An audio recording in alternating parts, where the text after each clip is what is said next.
Саламатсыздарбы, урматтуу телекөрүүчүлөр. Бүгүнкү күнгө карата жаңы 41 учур катталды.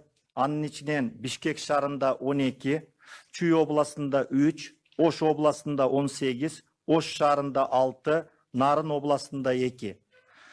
Жалпысынан Кыргызстанда бүгүнкү күнгө карата 339 учур катталып, анын Жалал Абад областында 89, Ош областында 116, Ош шаарында 42, Чүй областында 18, Бишкек шаарында 54, Баткен областында 4, Нарын областында 12, Ысык-Көл областында 4 учур катталды.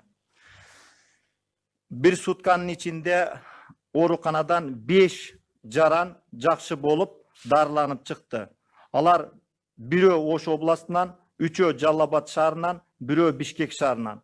Ушул убакыт боюнча бизде коронавирус боюнча жакшы болуп дарыланып чыккандардын саны 44 жаранды түздү.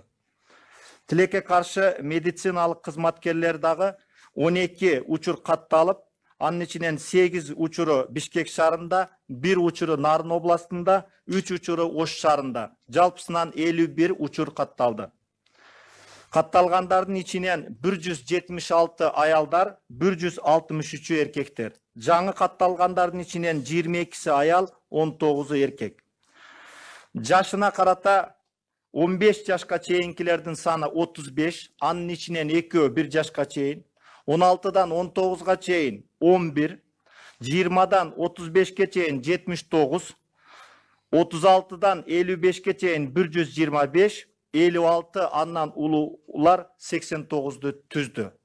Стационарда жаткандардын саны 290, анын ичинен 5 оор абалда бүгүнкү жандандыруу бөлүмүндө жатат.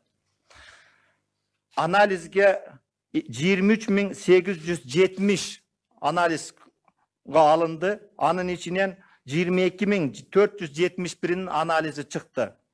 Bir күндө 1415 анализ чыкты.